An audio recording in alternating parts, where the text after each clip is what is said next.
Hello and welcome to the great debate hosted by Woroni, ANUSA and the UC Students Association.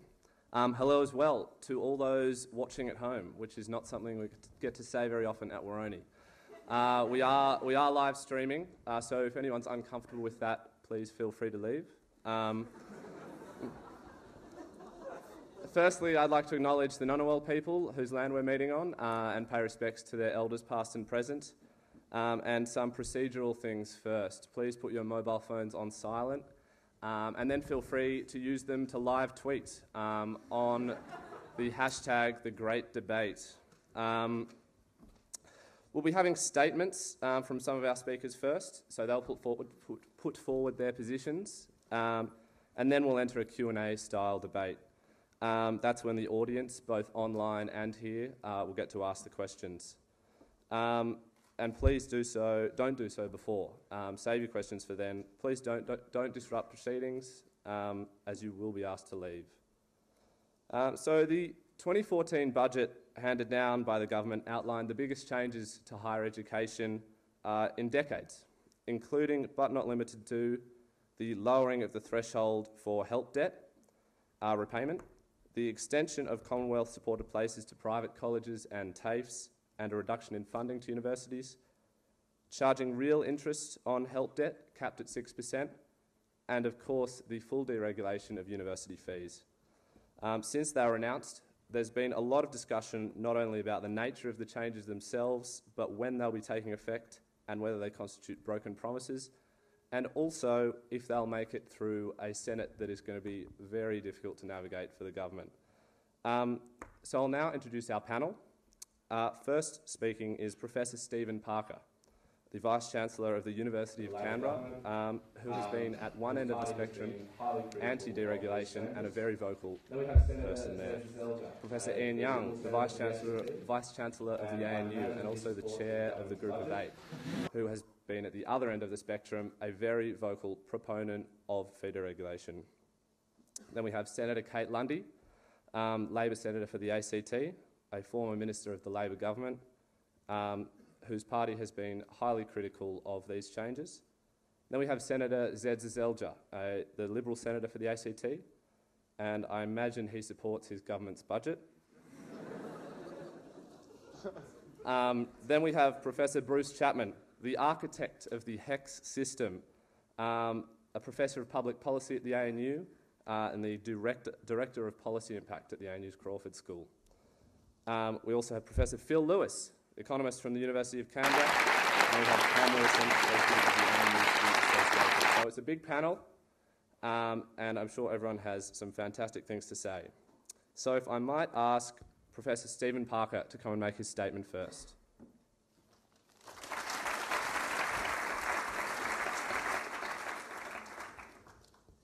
Good evening. Thank you for having me. I won't beat about the bush. I oppose fee deregulation in itself and when coupled with other reforms now being proposed.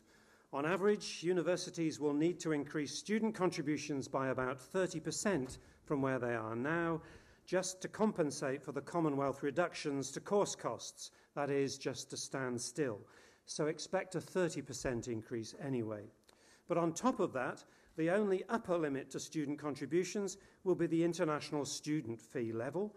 I understand this was Ian Young's proposal, and with respect, it is entirely irrational of itself, being exposed to currency and world market considerations. And anyway, where a university models that it would gain more in domestic fees than it loses in international fees, it will just put its international fees up to give it more headroom to gouge Australian students. Now comes the real kicker. HEX, or help debts, on these higher fees will be subject to a lower repayment threshold and a real interest rate, which compounds even when the student or graduate isn't in employment. In fact, it's the combination of all of these components that makes this the worst piece of policy I've seen in Australia in my 26 years here, and certainly in my 7 years as Vice-Chancellor, during which there have been 7 education ministers, unless I've forgotten 1 or 2 of them. In summary, as I will explain, these changes taken together are unfair, unethical, reckless, poor economic policy, contrary to the international evidence, and being woefully explained, raising suspicions about how much thought has actually gone into them.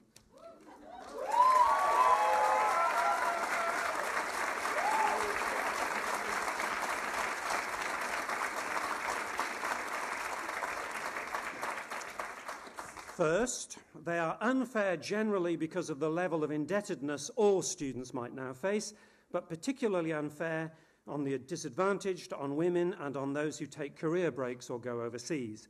The disadvantaged don't have parents who can pay off or reduce their HECS debt as the student goes along. Women are particularly disadvantaged, as shown by Rebecca Cassells in the conversation today. These reforms are unethical. Nothing can ever stay the same, but it is unethical for a generation of leaders who largely went through university free or with much lower student contribution levels to impose this amount of hike on the generations behind them. 14 of the 19 cabinet ministers studied law or business at university, and 10 went to what are now a group of 8 universities. If a combined law degree goes up by 50%, which is at the lower end of predictions, then under these changes, it would have taken 23 years to repay the HECS debt had they gone on to average earnings. Joe Hockey and Christopher Pyne would only have repaid their debts a couple of years ago. These reforms are reckless. The worst aspect doesn't stem from the Kemp-Norton report, but from lobbying by the Group of 8. Even the Commission of Audit recommended a 12-month period of debate about fee deregulation. Simon Marginson, one of Australia's leading higher education scholars, has written that no government anywhere in the world has introduced a full-blown capitalist market in higher education, despite 3 decades of talking about it, because they realised the public good component of education would be destroyed. And that's because they have thought about it. This government hasn't thought about it. Fee deregulation is poor economic policy, particularly from a Conservative government's perspective. Recent US research from Penn State University has found a significant negative correlation between changes in student loan debt and formation of small businesses. And if anyone had taken time to evaluate fee deregulation, they would see alarming evidence elsewhere. In the UK, which in some ways now has a scheme more favourable to the student than Australia will have, the Institute for Fiscal Studies has recently found that an average school teacher who has no breaks in their career will still not have repaid their debt by their early 50s. In the US, student debt has tripled in the last 8 years and now exceeds credit card debt. It was the only kind of debt to keep growing during the GFC because these forces, once unleashed, cannot easily be contained again. The reforms have been poorly explained. I won't use up my 5 minutes on the government's communication ability, but never have I seen such confusion over who is affected and from what date. So, I think the reforms are entirely on the wrong track. The government and the Group of 8 have come up with an ideological solution in search of a problem. We have one of the best university systems in the world, and it's about to be trashed. The taxpayer is invoked regularly by the government, but who actually knows if the taxpayer wants public institutions to be competing with each other like this? Maybe they would prefer public bodies to be differentiating and collaborating. This is... I know, yeah.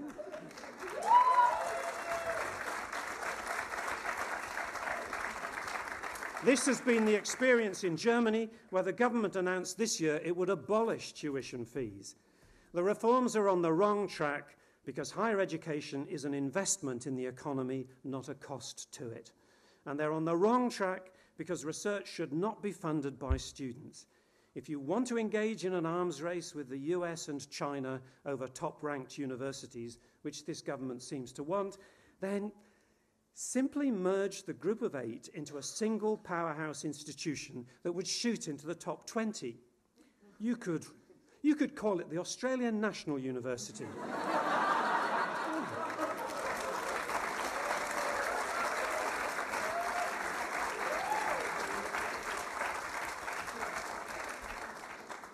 And you'd save on 7 Vice-Chancellors' salaries and leave the rest of us alone. So,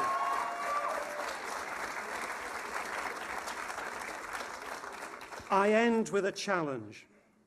The Group of 8, chaired by Ian Young, has put out a media release expressing its unanimous support for deregulating tuition fees. So in the spirit of feisty debating, Ian, tell me now what the ANU's student contributions will rise to in 2016. You have advocated uncapping them. You wanted this change. You've had the most time to think about it. So tell the audience what the ANU contributions will go to in 2016. And if you can't, why not? Thank you.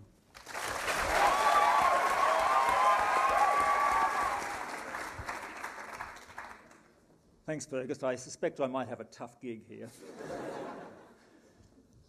6 months ago, Nobel laureate Brian Schmidt delivered a public lecture at University House. He outlined his vision for ANU. He indicated ANU should be an institution dedicated to offering an education unmatched in Australia and rivalling the best in the world. An education that would match the experience he saw at Harvard, small classes of highly gifted students interacting closely with the best scholars in the world, being tested just by their own limits. This education would include a major residential component, enabling education to extend far beyond the classroom. This extraordinary environment would develop a cadre of alumni dedicated to further building this environment. The audience applauded eagerly, and there was enormous excitement about this vision. I, however, was sadly pragmatic. I indicated to Brian that I shared his vision, perhaps a utopia of education. However, this was so far separated from the reality of Australia that surely it was just a pipe dream. The reality for Australia is very different. We have a system which in recent years has expanded rapidly. 130,000 more students over the last 5 years, an expansion of which, I might point out, we should be justifiably proud. As a result, however, the cost has almost doubled over that period and is projected to balloon over the next 5 years. Even the Labor government, which came to power with the slogan of an education revolution, could not sustain this increased burden, and in 2013 was forced to cut deeply into the higher education budget. The challenges of taxpayer support for higher education are long-standing and not limited to one political party. In the period 1996 to the present, the per-student funding levels in 2013 dollars have steadily fallen, 14% over that period, irrespective of which government has been in power. The result? Increasing class sizes, more sessional staff, small enrolment classes closing, ageing facilities. A system stuck on a treadmill of ever-increasing student numbers simply to make the budgets work. This is far from the vision I have for ANU, or indeed the vision Brian Schmidt painted. If we do nothing, the result will be clear: a continued decline into mediocrity. Based on decades of indifference from voters, and hence the governments that they elect, I have little faith that a change will arrive any time soon. As it has been pointed out more than once, and just by Stephen a few moments ago, when I went to university, it was free, or at least someone else paid for it. However, less than 10% of Australians attended university at that time, and very, very few came from poor backgrounds. Today, almost 40% of Australians attend university, a statistic of which, again, we should be proud. In a perfect world, government would fund this expansion at appropriate rate. However, as a sector, we have never been able to convince the electorate that universities are their highest priority for spending. This is why we're here today. The government is proposing to shift some of the burden from the taxpayer to the individual, a very unpopular move, as I'm sure you'll agree, but one I believe is sadly inevitable, if not now, at some point in the future. Government could have done this and fixed the price institutions charge. They did not. They decided to deregulate, and this is something I support. The government package is large and complex. It is a mix of vision for a changing system and pragmatic budget savings. There are elements that are clearly simply there to save money for the overall budget. I suspect there are also elements that will be traded off in the Senate, but only the government knows which. I and the Group of 8 welcome deregulation. It will not deliver Brian Schmidt's utopia of education, but it should stem the continual decline and provide greater choices for students. In addition, this package will provide welcome equity provisions through enhanced scholarships and the funding of pathway programs. Of course, the devil is always in the detail, and this package has a number of elements which, in my view, need to be rethought. These include the proposed interest rate on HECS debts, which has significant equity issues. Secondly, the magnitude of the cut to the Commonwealth contribution and how it's spread across disciplines is deeply problematic. Thirdly, the proposal, as Stephen just outlined, as it now stands, caps the amount which university can charge at the international fee. An institution that decided to indeed charge such a fee would also receive the Commonwealth contribution in addition to that fee. Surely such a position is not morally defensible. Rather, this cap should be the total revenue received by the institution, that is, the Commonwealth component plus the fee component from the student. And this indeed is what Gareth Evans and I originally proposed. If indeed the scheme was modified to this, I believe it would address a number of the issues raised about fee gouging. And finally, the cut to higher degree by research students, an area where there is little, if any, private benefit for study, seems counterproductive in a society which needs greater investment in research, not less. These are not easy questions. There are no easy solutions. To simply say no will entrench a steady decline. The challenge is to land on an outcome which does a number of things.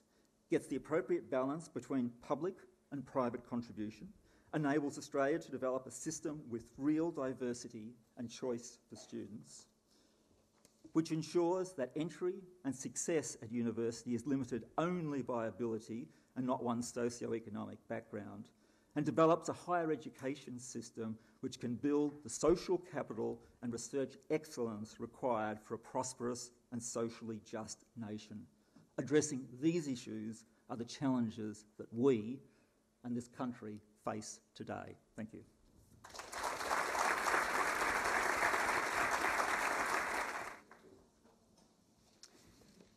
Thank you.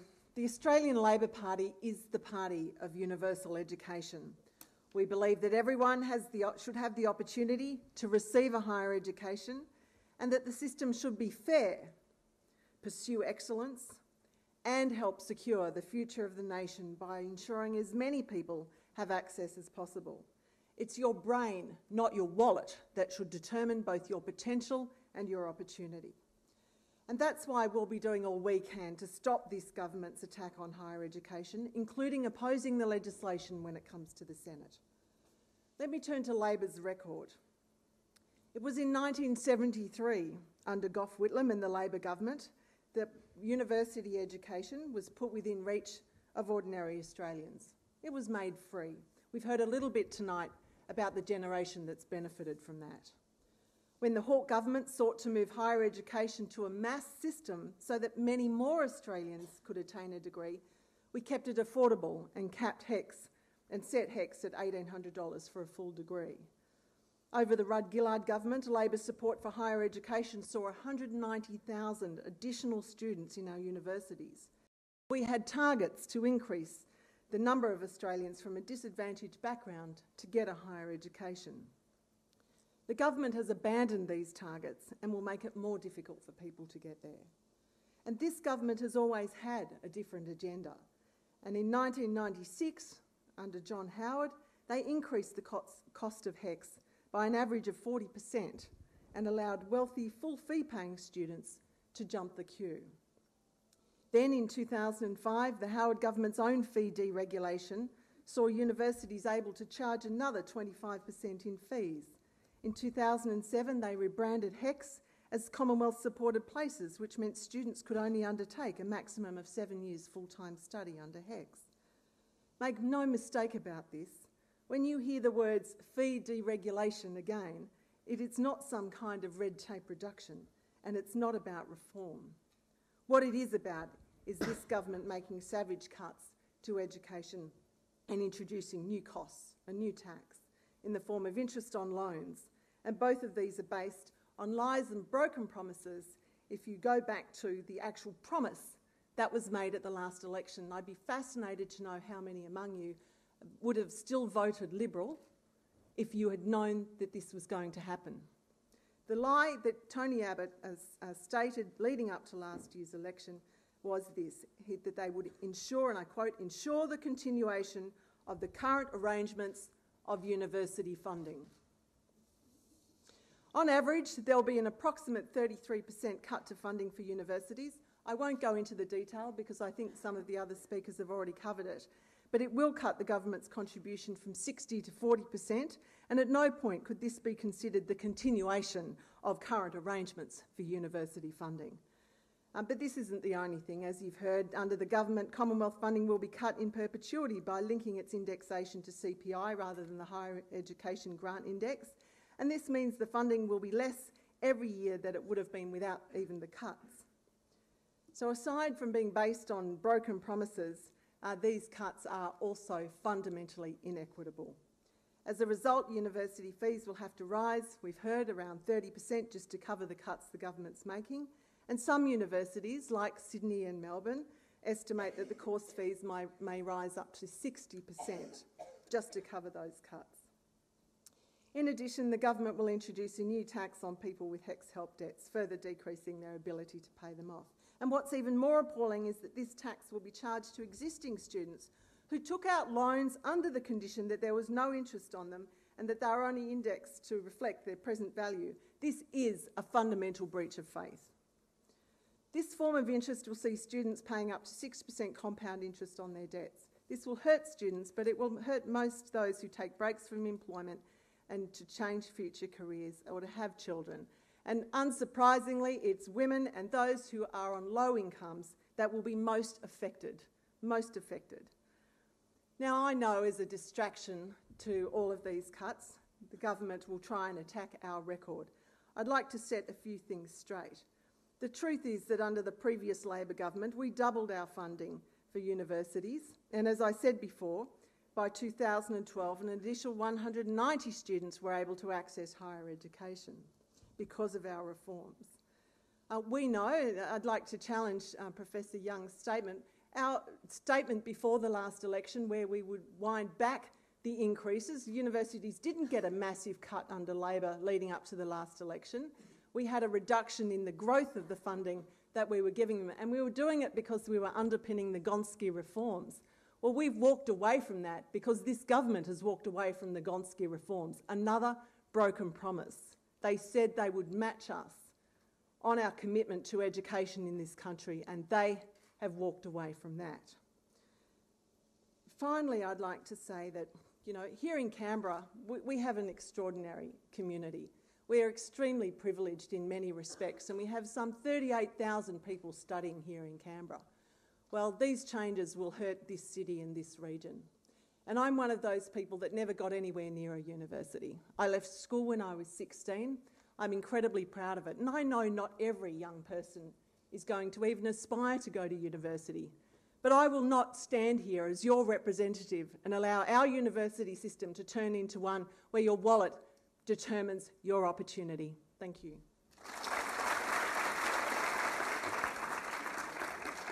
Thank you very much. Thank you for the time this evening to discuss these very important issues. Now, as has already been mentioned, the Coalition Government recently announced the biggest reform package for the higher education system in over 30 years. This was a package that was decided after extensive research and analysis. This package is aimed at making our higher education system the best in the world, making our graduates the best in the world, and making our research and development the best in the world. As an alumnus of ANU, I'm honoured to be back on the campus today addressing you all. I'm encouraged to see so many students actively engaged in their education and the future of their education system. I think it's through forums such as this that we can get some facts on the table and have a good discussion and a good debate. I understand there is a lot of debate and discussion and a lot of criticism about the recent announcements. You don't announce such a substantial reform package and not expect this. I'm here this evening to listen to your views and provide answers where I can. But this is not the end of the engagement. I encourage you all, if you have further questions, to get in contact with me and continue the discussion. Now, the higher education reform package in the 2014-15 budget will build the foundations for achieving a world-leading system. I know that students at the Australian National University and the University of Canberra are not here just to get by. They want to excel and they want to get the best out of their education. Now, we all made a choice when we forewent immediate employment upon leaving high school. We all made a choice that we wanted the opportunity to go further. The reforms open up the opportunity for more people to make that choice, for more people to decide to go on to higher education, and for people to receive a higher quality education in return. Now, by 2018, an additional 80,000 students per year will receive government-supported places in courses of their choice. This includes 48,000 students in diploma, advanced diploma and associate degree courses, and 35,000 additional students undertaking bachelor courses. Students will have more opportunity to choose where they study and what course they undertake. Students undertaking courses at many TAFEs, higher education institutes and private providers will be able to access government-funded places. Universities will be required to put 20% of their additional income into a scholarship fund so that more students from disadvantaged backgrounds can access higher education and deal with some of the barriers that exist right now and will continue to exist for students from lower socioeconomic backgrounds. I fully reject the premise that the reform package will make it harder for students from lower and middle income families to go to university. We've removed the loan fees for fee help and vet fee help, meaning equal access to loans for all students. This means that students will not pay $1 upfront to access education. In rural and regional areas, students will be able to access more pathways to degrees. It will encourage innovative partnerships, especially in outer metropolitan and regional areas where universities and TAFEs can work together to offer the skills and knowledge that local employers are looking for. There is no doubt that the deregulation of fees at individual institutions will have the ability to increase fees. However, it also means that institutions will have to compete on an open market. Now, there's been significant discussion in the media about potential for fee growth and the effect on disadvantaged students. However, in the UK, when the fee cap almost tripled, it was found after 2 years of implementation that 18-year-olds from disadvantaged areas were 12% more likely to enter higher education than was the case before deregulation. HECS will not have to be paid back until people are earning over $50,000. University graduates, we know, earn on average 75% more than Year 12 school leavers, and we know that people with degrees have an unemployment rate of 3.3% compared to school leavers of 7.8%. Achieving a world-class education system doesn't come without challenges. We must repair the national budget. We cannot leave our children with the ballooning national debt that we've been left by the previous government. We are also at risk of not providing a higher quality education system for our children. We are engaging in an increasingly international world and our universities must be able to compete. Now, there's been a substantial growth in the number of higher education students as a result of the introduction of demand-driven bachelor degree places, which is driving up the cost of higher education to the taxpayer. We must meet these challenges in a way that is both fair and reasonable to both students and the wider community. The reform package that the Coalition Government is undertaking is being done carefully and methodically. We will continue to work with higher education and research sector to develop the details for the implementation of these changes. These reforms are about creating opportunity, world-class education systems and making sure that Australians are not left behind. Thank you for your time.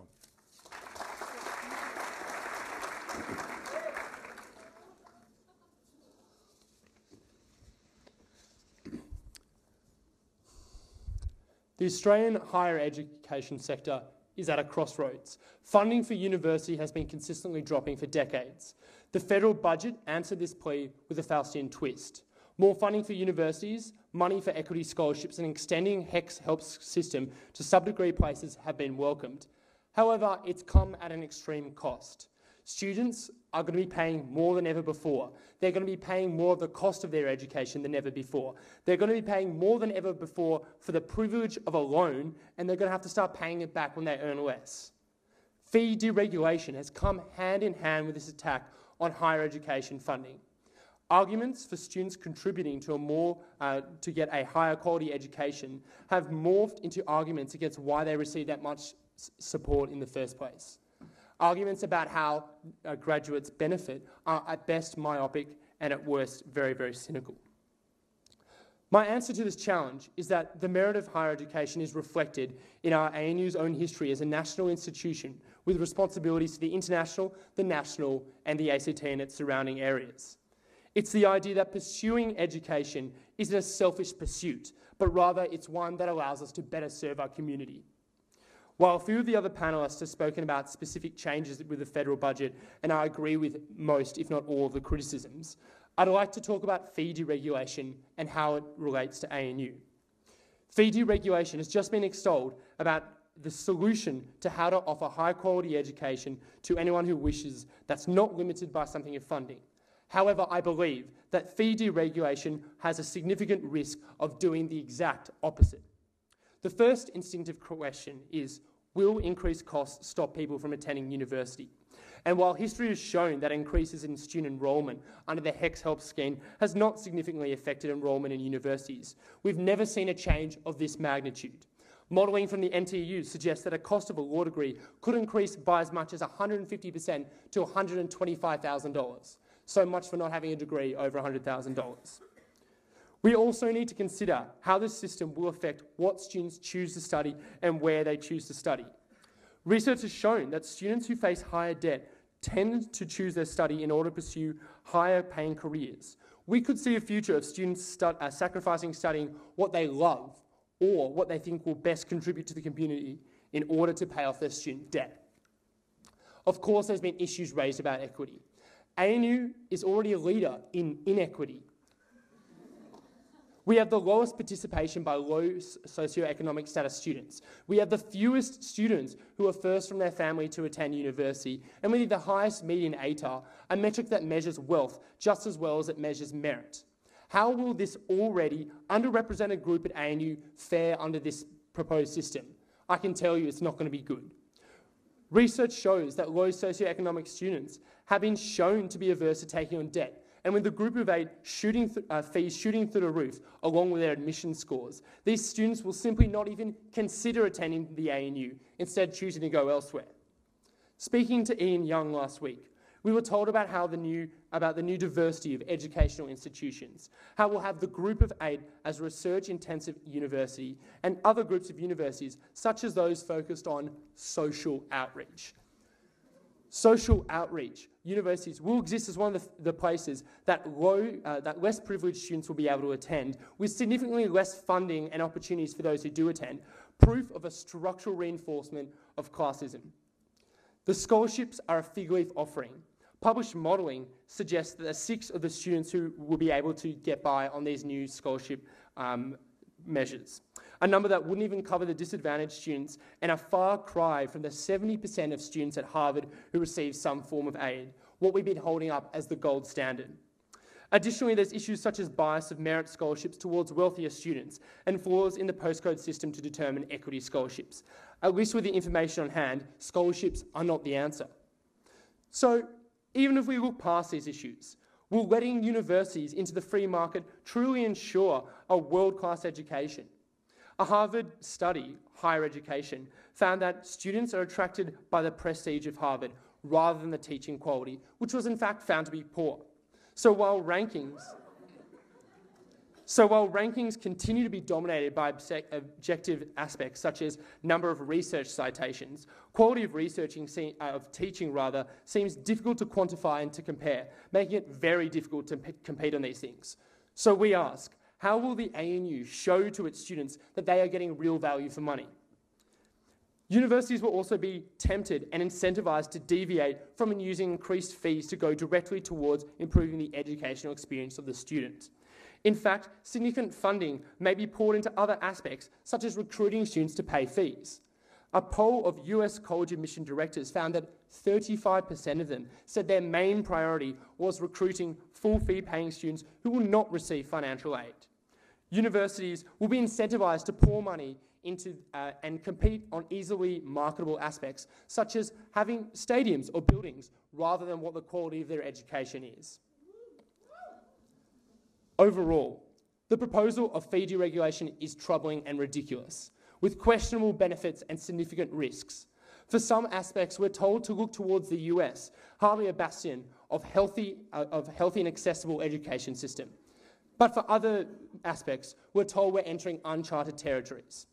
In fact, what has underpinned most of these speeches so far is that there's plenty that we don't know. So funnily enough, I'm actually ending on a similar note to Stephen Parker.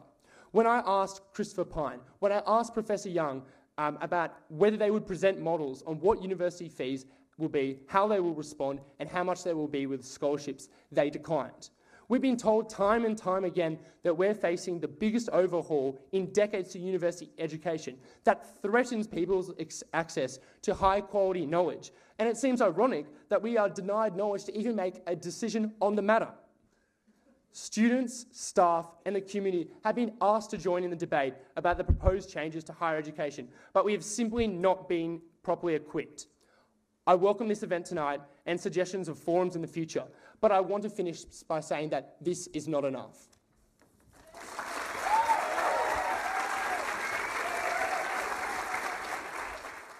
Thank you for inviting a couple of economists along. We're not usually very welcome people.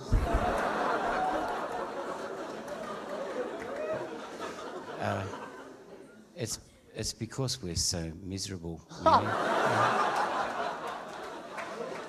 I mean, it's often said that the only real advantage of being an economist is you don't have to spend any money on contraceptives.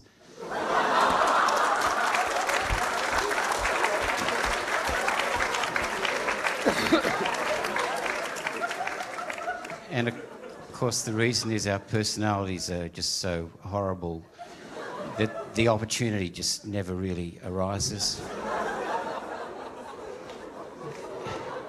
I would like to point out that that is certainly not true for Phil Lewis. But back to me. I wanted to say something about this debate, which is not directly on the budget, but it kind of is a bit. And the economics of this matter I've been looking at for a long time. And some of the statements that I hear coming from commentators, some self-interested commentators, dumbfound me about the nature of price competition and economic efficiency in the context of higher education. The thing about mainstream micro-efficiency modelling, when you've got a budget constraint, is that consumers choose between various things on the basis of price because they've got a limited budget. That is so important because let me explain about why HECS is nothing like that. If you don't earn a lot in the future, in any given period, you pay nothing. The kind of the budget constraint goes away. If you don't earn enough over your lifetime, you pay nothing. It offers what economists call insurance against default from normal loans or insurance about hardship. You never may pay more than 8% of your income on a HECS debt. So the idea that this is really simple economics, let the market work, the basic efficiency issues will drive this system, it will become super duper wonderful. It's really very weird economics. And I'm kind of being very polite when I use the word weird. Weird is a euphemism here. Now that does not mean, I think, that there should not be changes in how much is contributed by the government compared to the student. That's a perfect right of a government to have its will on that, but I don't think it's a useful thing and I don't think it's a credible thing to have the debate dressed up into the efficiency of deregulation. It is essentially a government choice about who should pay. That's the essence of this debate, and the whole idea of the delivery of efficiency is kind of a furphy. In my view. And I'm not saying people are necessarily intentionally doing that. I certainly don't think the Vice-Chancellor is. And what this comes down to is really important because it's about where you want that cap to be.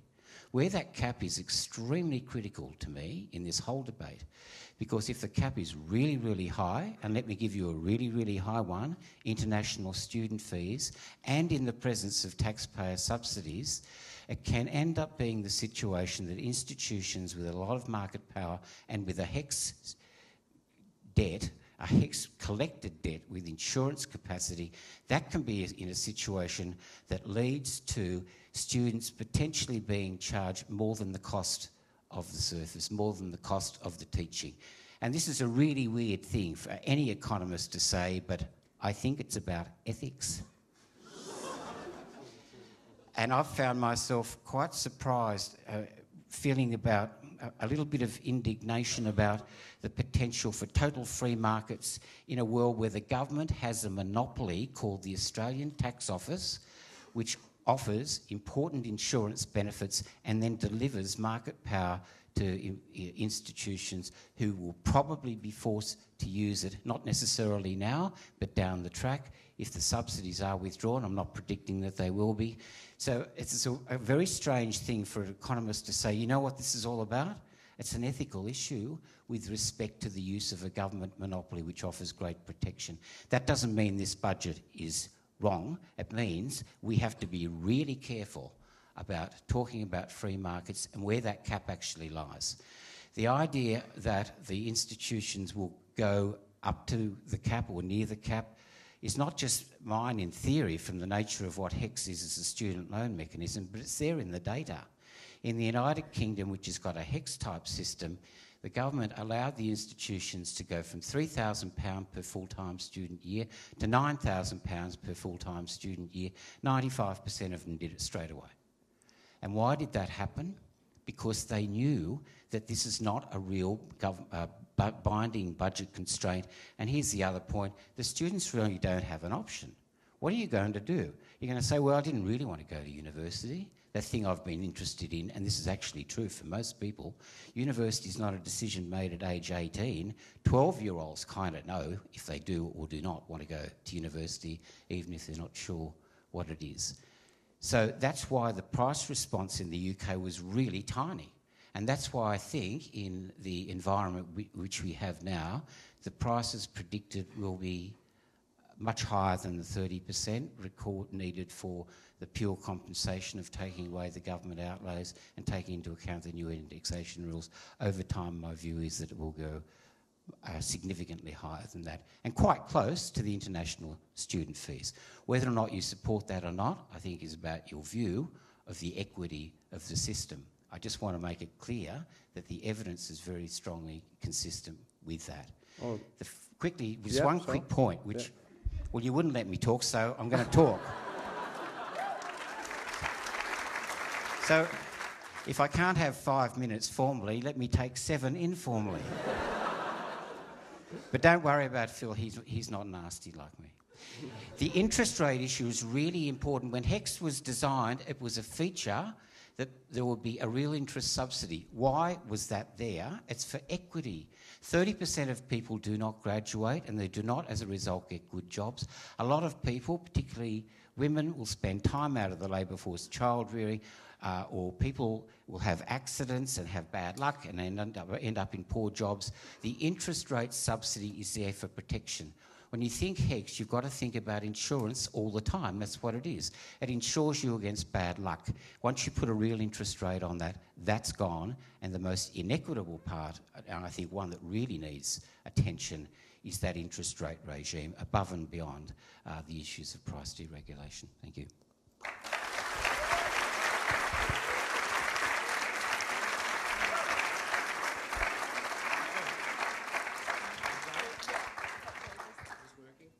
No? Yes? Yeah. Well, let me take a slightly different view. Something about you can get 2 economists and 3 differences of opinion. 4. Right. I think the discussion on this is... I've heard others talk about this, people from the Grattan Institute, for instance. They come up with the view that because we've got the HECS system, it's not going to make much difference to people's choices. And Bruce is sort of putting a similar view there. I disagree. I think that for some courses, particularly the arts and humanities, a special case, the rate of return, that is the return you get back to bear the cost, is very low indeed. In fact, we found out in our latest study that, in fact, it was only marginally worth doing. from an economic perspective. Now, you think you put that up by 30%, it definitely is not economic to study. Whereas, in fact, you can see for courses like commerce, I think the actual, if they just put the fees up by the required amount, it only adds about 1,500, I think, 2,000. And that's going to make a scrap of difference. So I do believe that relative prices are important and that people will actually start to make decisions of shifting from one course to another on the basis of the rates of return. And they'll also make choices between universities, which I think is a good thing. That I think it's all right for people to say fees are going to double or treble at places like Melbourne or ANU, but I don't think people are that stupid that they're going to go to ANU if the fees are twice as they are at the University of Canberra. So I think there will be a shift in resources to the benefit of some universities and to the detriment of others. And this is what this game's all about. Nobody really knows because we've never experienced it. We don't know exactly what these things are going to happen. It'll be an interesting experiment, but I'm really looking forward to it. All right. So we might go to some questions from the audience now. And can I ask that you keep your questions brief? They're not speeches. And we'll also ask the speakers to be concise as well, as we're fast chewing through this, and we want to get as many questions in as possible. So we might get the easiest one to reach with a microphone. So up here, so the blonde girl, yeah.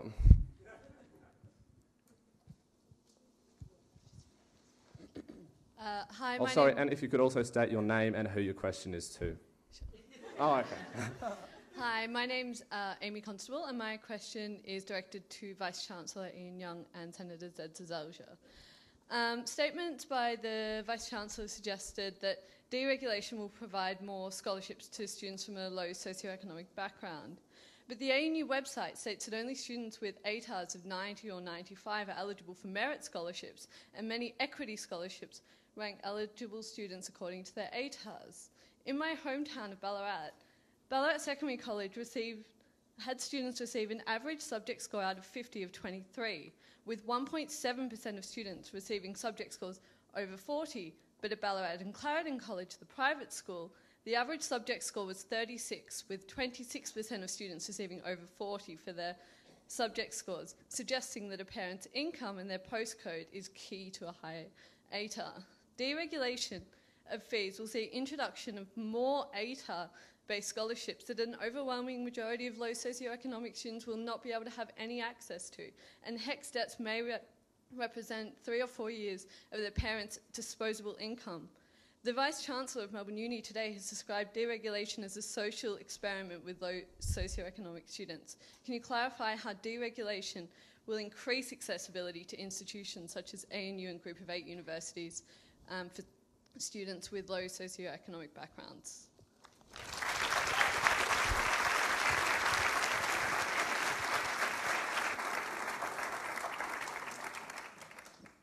With a HECS system in place, as designed by Bruce Chapman, one of the things that is clear is that there is no upfront cost at the point of delivery for a student to actually undertake a degree. But I'm sure, as everyone in this audience knows, there are real costs in being a student, simply your living costs every day of the week. And this is the real barrier, I believe, to low socioeconomic students entering university.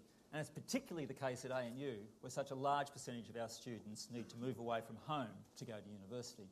So one of the things that I've argued for a very long period of time is that there should be some way of addressing those living costs.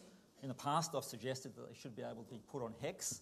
Governments have obviously not seen the wisdom of that particular suggestion for the obvious reasons.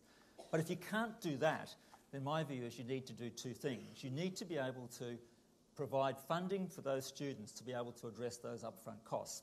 Now, there's a mechanism, as you say, in this package to be able to do that through scholarships, and I think that's something which is quite welcome. But there's another barrier to entry to this university and any other, and there's the social disadvantage that students have had over their life, the poor education that they may well have had, and therefore the low ATAR that they've got. Unfortunately, one of the results of the uncapped system that we've seen is we've seen a depression of ATARs right across the sector.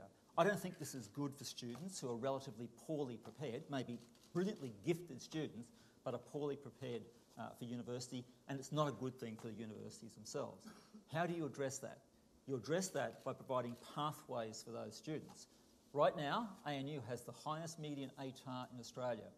What that means is those students are shut out from this university because there is no or very little way for them to actually enter. Again, I've argued for years that we should fund sub-degree pathways for those students to prepare them. This package actually, for the first time, actually provides Commonwealth funding to be able to do that, and it's through that mechanism, coupled with scholarships, that you'll address those low SES students and provide them a pathway to succeed in ANU. And Senator Seselja. I'll add a couple of things. One is where Professor Young left off in terms of the sub-degree pathways. It is actually very, very important. It's providing more opportunities for more people, and some of those will be taken up by people from lower socioeconomics and some won't, but certainly they will be an opportunity, as will degrees, as will the continued expansion of bachelor courses under this package. I think the point's been well made that the barriers, that in terms of barriers to entry, there is no upfront barrier in terms of tuition fees. Yes, the costs will come, but that is done through the HECS system. The UK experience shows that in fact there was an increase, a pretty sharp increase. As we saw deregulation, there was a pretty sharp increase in the number of people from lower socioeconomic backgrounds accessing university. So I don't think the evidence, say, from the UK is that less people in those circumstances access it. I want to touch on another point that Professor Young made as well, and this is about the other barriers that are there now. I studied at ANU. I came from a relatively low income background, and for me there was no, I was under the sort of HECS system, so there was no upfront barrier, as there won't be under the changes. But the biggest barrier, I think, to participation when you come from a lower socioeconomic background is the fact that you often have to work for a living during your time there as well, and that was certainly the case for me, and I know it's the case for many, many students, that you have to spend a lot of time earning a living to pay all of your bills, and you've got to fit in studies sometimes in between time. That's not always the ideal way to do university, but many of us go through that. The scholarships hopefully will provide for certainly many people less of a barrier there, and for regional students hopefully, and many of these things haven't been determined, and it will be in negotiation with universities, but for regional students who would find it hard to relocate because of the costs, the living costs of being at ANU or other universities, hopefully there'll be greater opportunities for them as well. So there are a number of aspects to it, but the important point to make is there will be no financial barrier for people to get into university under these changes. There will continue to be no upfront fees, and I think that's very important that we maintain that. Can I just touch on one of those points you both made, or the main point, that HECS debt is not the true financial burden, is an enormous debt that some, including Professor Chapman, have estimated to be in 6 figures. Is that debt that might prohibit people from buying a house, say, or making large savings throughout their life? Is that not a financial debt, especially to low-income earners? So just to you two again, to Ian Young and Seselja. Let me have the first try. I mean, to come back to Stephen's challenge he threw out to me early on to actually fix the fee. I'm not going to do that right now. I'm sorry, I know. And for a couple of reasons, and the obvious one is I'm not actually sure what the environment is that I'm involved in just yet. But I actually did it publicly on Lateline. I had a shot at actually saying what I thought the maximum would be. And it comes back to a couple of the issues that Bruce made. Bruce joked the other day that he and I agree on all the really important things, including that the sun rises in the morning and sets in the evening. Sorry, Bruce, to steal your joke. But I think that we do agree on a number of issues, including the fact that you do need a fee cap in a system like that, and that's what I tried to actually provide before. But I think the really important issue around a whole range of these issues is that I do believe that you can actually get a differentiation of fees. And the reason I actually believe that's the case is you just need to look at the postgraduate coursework market. Now, as it happens, 50% of ANU students already exist in a deregulated market. All our international students, plus our postgraduate coursework students are all in a completely deregulated fee market. If I look at the market for postgraduate coursework students, Australian postgraduate coursework students, and you look at the typical fees that Australian universities charge, where they can charge there anything they like, Almost no institution charges the same for its domestic students as it does for international students. On average, they're about 70% of the value. And indeed, the difference between the lowest and highest fees charged by Australian universities is usually a factor of 2 to 3. There is enormous range of values for the actual fee. So I do think that you'll get differentiation of fees and a range of different options. So I do think that there will be, now whether it's a market is another question, but there certainly will be differentiation of costs to students. Given the time, I probably won't add much to that answer, given others haven't had the opportunity. And Cam Wilson had a quick comment on that. Yeah, just 2 quick questions, Professor Young. Firstly, you said that, so you were talking about postgraduate prices. Do you know what the participation of low SES students are in postgraduate study? No, I don't. I think it's about 9.8%, which is much lower than the low SES means the lowest 25% of the population in terms of income. So, I mean, it's obviously not a very good representation of how low SES people will participate. The second thing is, with associate degrees, effectively what you're doing is you're charging people to come into university to do a degree, then to get into something else. Effectively, you're giving people who haven't been prepared and being let down by the system, and you're straddling them with more debt. What do you think about that? The alternative is to throw them directly into university with low ATARs and set them up to fail. So my view is that, as I understand it, and I'm part of a working committee looking at this, one of the issues that needs to be actually set is, well, what's the fee regime that would exist for sub-degrees? That still needs to be determined yet. The fee levels, the amount that the Commonwealth would provide sub-degree places is still yet to be set. I think you'll actually find, of all of the areas where there'll be the fiercest price competition, I believe it'll be that area there, because that's where private providers will really start to operate. And I think they will compete very aggressively on price. So it's quite likely, I suspect, that there will be providers for sub-degrees that will be charging, if not zero for the student contribution, something fairly close to it. All right, we might get an audience question in now. So over in this area, Polly, you choose. Thank you very much. My name's Jamie. I'm a third-year international relations student here. This question is mainly directed to Zed. So I voted for the first time in 2013, as I'm sure many other people did here. In 2016, my university repayments are going to more than double to 6%. The ALP, just in the period since I graduated high school, uncapped university places, which allowed me to come all the way from Perth to here. I'm sure allowed many other people in this room to get to university. And they instituted payments like relocation scholarships, which help people from places very far away from Canberra, like Perth. In less than a year since coming to government, your government has cut university funding. It's planning to double university repayments. It's also cut public service jobs, which for someone studying international relations like me, is not ideal. And given the higher chance I have to be unemployed because of this, I have now also found out that because I'm under 30, I will have to be unemployed for 6 months, living off nothing before I can access those benefits. How is this fair? And because of my double university contributions, how many billionaires can have a baby because of that?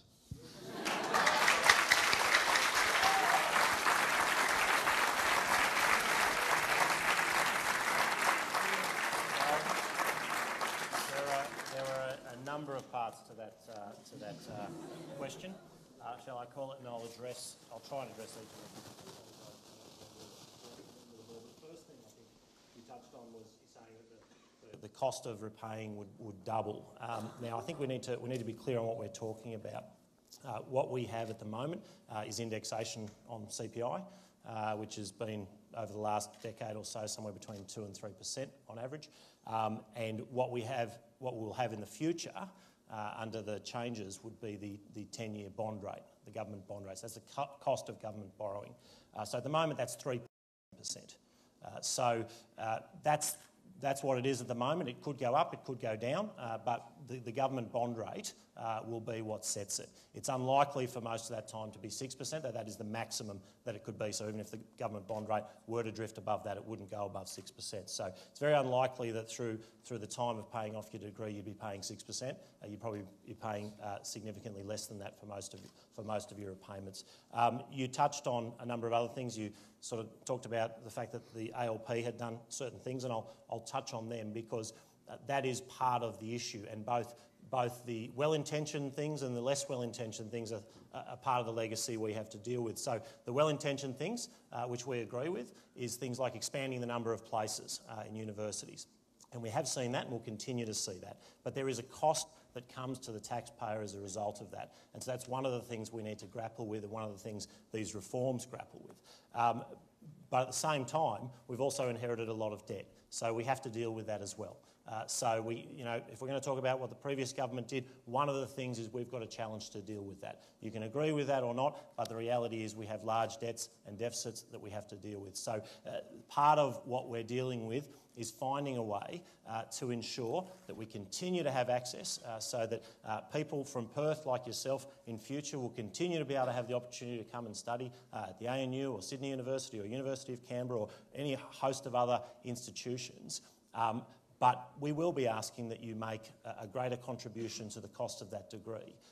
The reality is that university graduates do very well on average. They do very well in the labour market. The unemployment rate is much lower than for others, and the amount that you would expect to earn is around about $1 million more than a Year 12 leaver. So what we're saying is we're going to be asking people who get the benefit of that to make a greater contribution, and that's what that reform's about. I could probably have a debate with you about some of the other issues, but given the time, I'll probably leave it there. All right, I might get Senator Kate Lundy to respond to that. Yeah, look, I want to go back to some of the earlier questions as well, because this so-called reform package is designing a problem that, trying to resolve a problem that they've created through the ideological nature of their change. And I mentioned Gonski earlier for a reason, and a lot of the challenges we're dealing with in supporting lower socio-economic students, like the statistics at Ballarat, were about improving our education system from the very beginning. Now, this government's walked away from those, and then they transfer that ideology into this higher education program that they have. And without that sub-degree element of it, what would it look like then? It would just look like the pure ideology that it is, to transfer the costs from the collective, from the state, from the taxpayers, and investing in an equitable system that has an ethical core to a system where it is fundamentally free market and user pays. And that's what we as a party reject generally. So I think in all of the finessing and the detail that we're going into tonight, and it's extremely helpful to unpick the issues confronting us in this package, you have to remember that at the very heart of it, it is about an ideological shift in the way that we as a nation value and support public education. Public education, it's a principle we believe in, and I ask you to think deeply about that. What sort of Australia do you want to live in? Thank you, Senator. All right, so time is flying, and I know at least one of our senators has to leave soon. So we'll go straight to another audience question. If we want to come down here, down the front.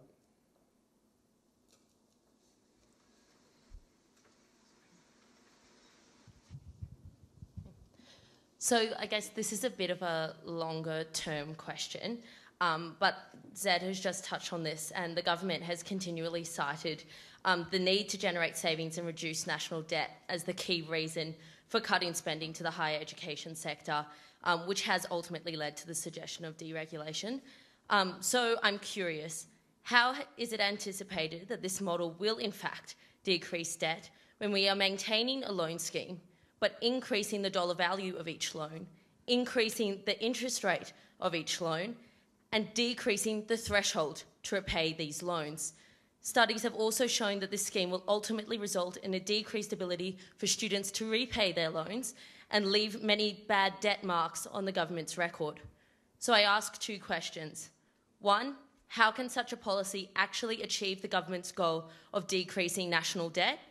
And two, will it almost inevitably mean that the inability for the government to manage this debt eventually lead to the privatisation of student loans in the long term? I might actually go to Stephen Parker first on that one.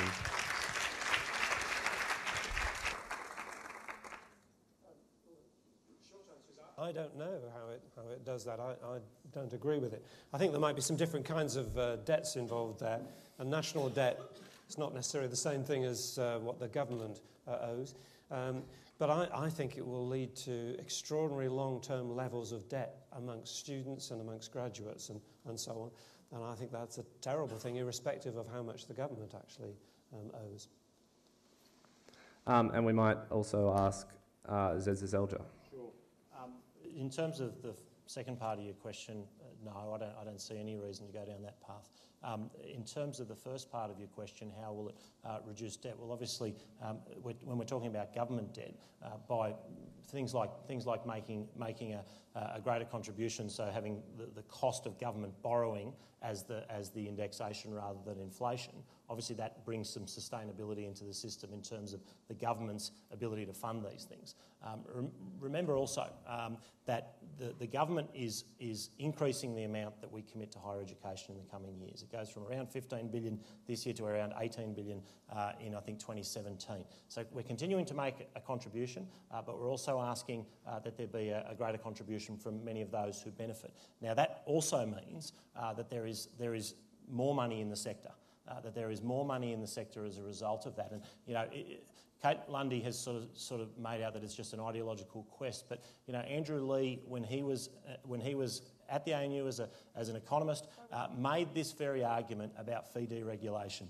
I don't think he was coming at it from a liberal point of view. He was looking at it and saying that he believed fee deregulation was a good way to go, that there'd be strong price competition, that he said universities will have a strong incentive to compete on price. So any claim that this is sort of just some sort of, you know, liberal ideological quest, there are people on both sides of politics who have argued to put more sustainability in the system, and Andrew Leigh, the current Shadow Assistant Treasurer, is one of those, and he made some very, very good arguments that need to be considered. Fergus, can I just add yep, sure. I think it's important here. This is really why I favour deregulation. What the taxpayer pays and what the student or graduate pays is essentially a political decision. So governments need to make that decision. I don't. Maybe the economists can help me, but I actually don't know how you logically determine the public and private benefits from that. So if government has actually made that decision, and you know, my personal view, as I said before, although I actually support the overall concept of this package, I'm worried about the magnitude of the cut to the Commonwealth Grant Scheme within this. So I've indicated that, and I've indicated that to the Minister.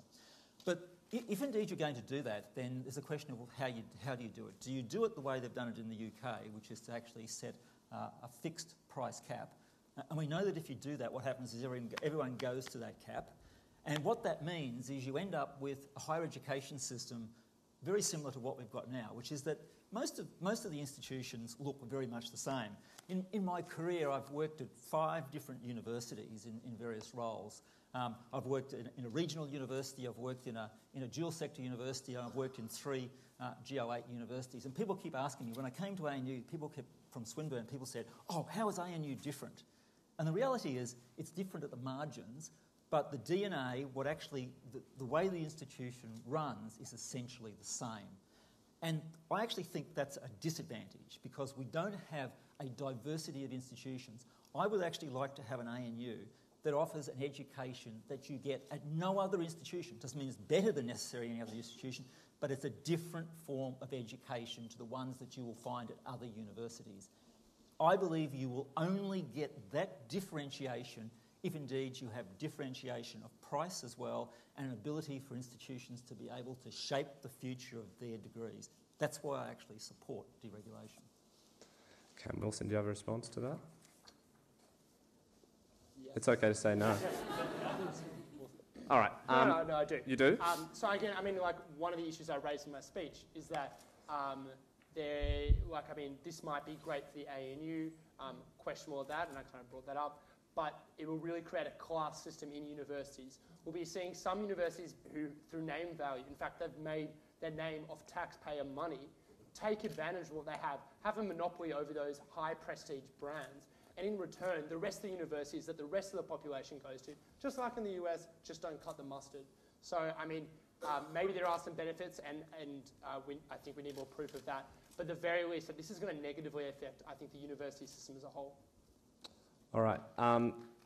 So our two senators are going to have to leave soon. I mean, they're very busy with estimates hearings, but we're going to try and push on with everyone else. So we'll go to another question. Okay. Well, we'll go to another question up the back. Polly, if you want to select a victim. Hi, Mark Fabian. My question's for the Vice-Chancellors and maybe the economists as well. Quality has been mentioned as a really big issue in this, that we need to deregulate fees in order to ensure quality and therefore the international competitiveness of graduates. I was wondering if Vice-Chancellor Young in particular could go into some detail on what proposals he has to improve the quality of teaching at the university, not just the quality of our research output. And then in general for the VCs and the economists, whether there's anything that the Australian higher education system can do to ensure that teaching takes more of a central role in how we accredit universities and consider them to be of a high quality. I've had too much of it, so I'm going to be short. I actually think that, and again I said this on national television, I actually think that a system like this is going to place significant pressure on institutions to be able to perform.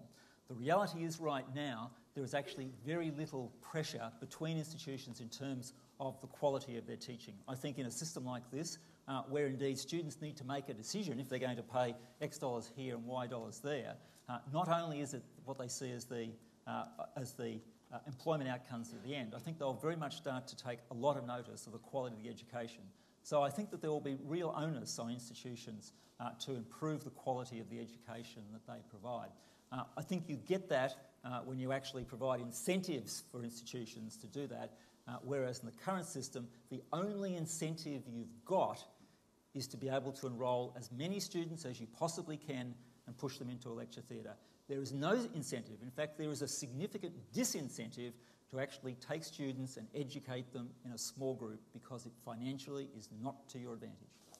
All right, Senator Seselja needs to head off, but he wants to make one quick statement. Sorry, and I put my mic down, I apologise. I did want to just thank you tonight, and I apologise I have to leave, and I know Kate has to go pretty soon too, but I do put out the call. If people do have, any issues you want to discuss on this, I understand that there are a lot of concerns about it. I know many of you won't agree with the government's position on this, but I do genuinely want to engage with you and give as much information as I possibly can. So my office is there as much as we can possibly offer that. So please feel free to call the office or email the office with any legitimate questions you want to discuss. I'm happy to engage, and I thank you for the opportunity.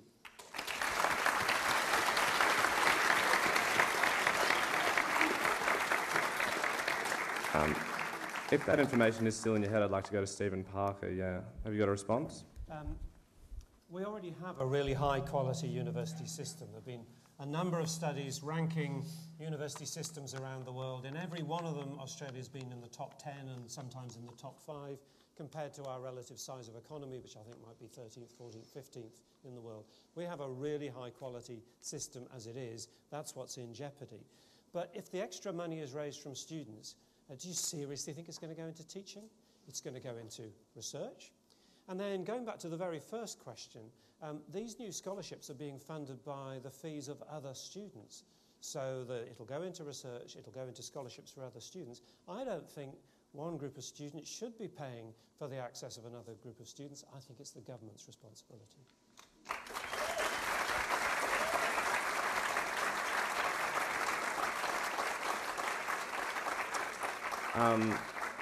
We might go to another quick question. All right, so we will go to another quick question, and Senator Lundy will get a response, and then she'll have to head off. So we'll head over here, and yep, to the man in the maroon jacket. Thank you. Hi, my name's Connor. You might have seen me around being pretty furious out the front of the Chancellery the other day.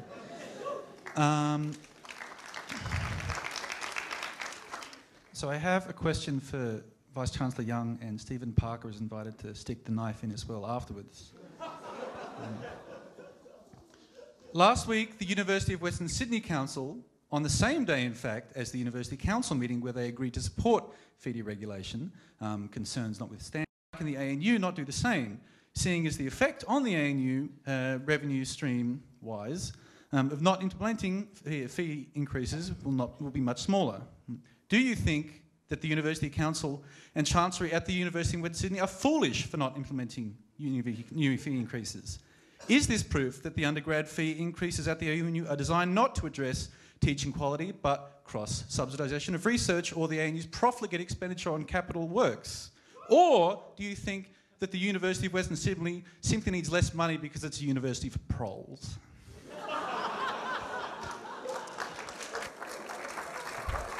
Wait. Senator Lundy, do you have anything to say on that before we go to our others? No, I'm okay. Senator Lundy, the Labor Party had a very bad track record last night. I feel like you're getting it quite softly. If you'd like to make Anything to say, Senator? I'm quite interested in what Professor Young's going to say. Look, but seriously, on this issue, I think you need to go back to the principles that underpin it. You can pick it apart, and we did our level best to ensure that our university system did retain its credentials, that it was the most accessible, the most equitable. We did things that not all of you were happy with because there is no education utopia. But our principle is making sure that those university doors are open to everybody. That's been our focus. We don't apologise for that. We don't apologise for not keeping our universities at the, top 5 or 10% of ATAR results. We're proud of the fact that we made universities accessible, and I think what makes the country strong is its diversity. And if you start putting socio-economic constraints on those who have a university opportunity, you inhibit that incredibly, and it will take us backwards. It's not why we're a great nation. We're a great nation because people do have that opportunity. We are incredibly diverse, and we need to make sure that our, the part of our population that does have a degree is as incredibly diverse as the rest of us. All right, we'll go to Ian Young. Let me come to the research issue because, in fact, I think a couple of speakers have actually mentioned it before, and I think it's really critical to this. I've argued previously, and I've given public addresses on a couple of occasions now, where I've indicated one of the real policy flaws in the Australian education system, or the Australian higher education system, is we actually don't fund research properly. In fact, we're one of the very few systems I know of that actually uses cross-subsidies from support money which is actually provided to universities for student education, which is used to cross-subsidise research. This is something which I think is very bad. And in fact, I've argued previously that in fact people estimate, for instance, that it's 15 to 20% of funds which come for education is used for research.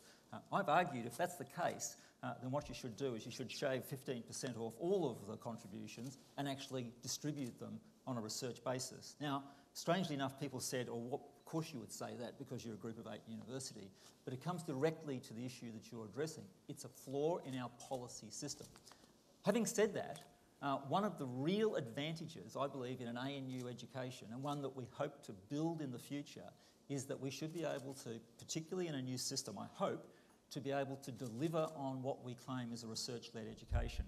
And I think that's really important. I think today, more than ever, for graduates to be able to graduate from an undergraduate program and have the basic skills of a researcher, to be able to critique knowledge, to be able to discover new knowledge, are critically important today. These are the skills I think that people will more and more need. I believe you only develop those in a research environment. One of the reasons that I think it's important, in fact, to at least be able to educate people in an environment exactly like that, and one that I would actually like to build even more in the future. All right, we might get one more question and then that'll have to be it, unfortunately. So if we're trying to get in, we're trying to get in the very middle here. So yes, the man with the beard. Not that that's your defining feature. Hi, I'm Marco, and I led the crowd to the Chancellery the other day. So the whole idea that the electorate is reflected by the two available sort of parties that we can choose from when it comes to the question of education is completely ludicrous because, I mean, all right, Kate Lundy, you might have said that, like, Labor cut money out of education, but really that was cutting out of, like, some increase that was already happening. But didn't Tony Abbott say exactly the same thing about pensions? And didn't you or Bill Shorten, I think, like, attack him for using that sort of terminology? Ian Young, can you publicly promise that tutorials will be returned to the size they were before they were cut and that the School of Music will be put back to the way that it was before if, like, funding is deregulated here and if funding increases because of deregulation? All right. Ian Young. Oh, Kate, you got off, did you? Oh, that's okay. No, I'm happy to do it. So two issues. First of all, School of Music. No, I'm most certainly not turning the School of Music back to what it was. I want the School of Music to be exactly what it is now. A school in the same tradition as the rest of ANU, which actually educates students in a research environment. That's what we've got now. And I think that's a very good thing. And in fact, if you actually talk to students who are entering the School of Music now, I believe they have exactly the same view. And I think that's critically important. The second issue which you raised was around tutorials. ANU right now, although lots of people within the institution are worried about the size of our tutorials, still has, I was going to say the smallest tutorials in the country. I can't guarantee that, but certainly from what I know, our tutorials are still remarkably small by national standards. It is a great shame, as I said before, that one of the legacies of 2 decades of decrease in dollars per student in real terms is that those sorts of things have gone up. We will only address that when we actually have a better funded system. I would like that to be better funded by the Commonwealth. However, after 2 decades of continual decline, I think I would be naive to think that it's suddenly going to change. Stephen Parker, do you have something to say on that? Not on the School of Music, I don't. I'm a lawyer. I taught law here at the ANU. I was the Associate Dean of Law here at the ANU. I believe in evidence. The evidence points to these changes leading to complete disaster for Australia, and there's no evidence that would point to it being a good thing for Australia. Look at the United States of America. President Obama is trying to get student debt levels down and college fee levels down, and he's having a hell of a job. Look at America and don't go there.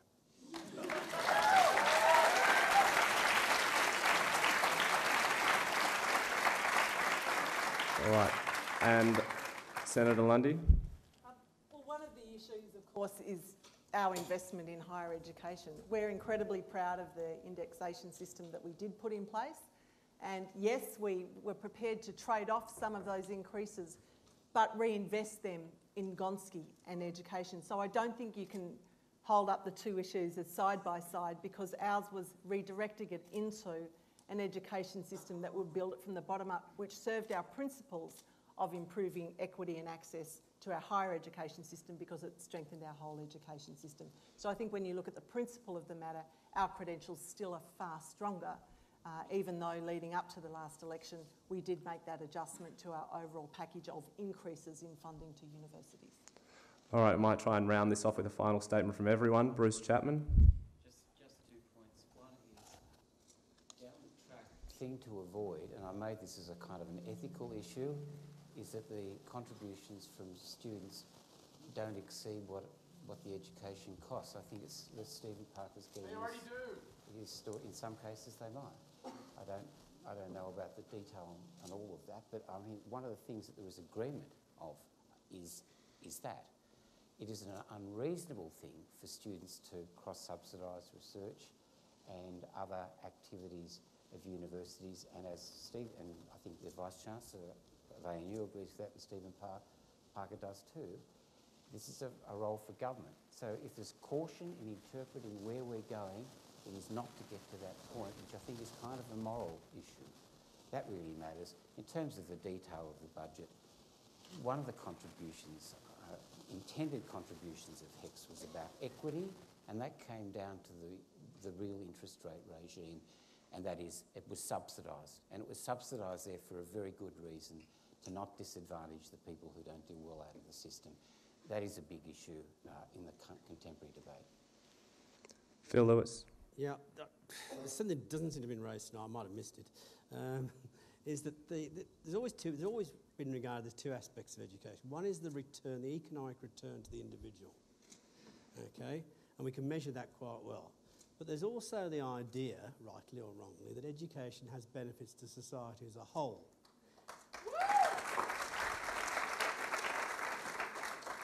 So it increases productivity from a pure economic perspective, but it also provides a more knowledgeable, socially inclusive, politically aware society.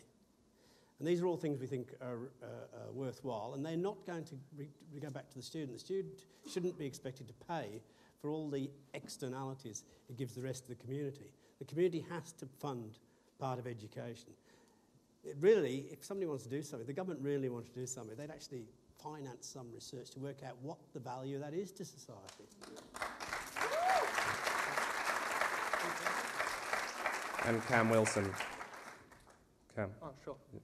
So, I mean, universities are a place of learning, but also they're partaking in universities really contributes back to the community, as Phil said. I'm proud of ANU for the most part of how it is. I'm proud of Australia in that we have a system that's not perfect, but is better than a lot of other systems. I won't let these changes go without a fight, and students won't let these changes go without a fight.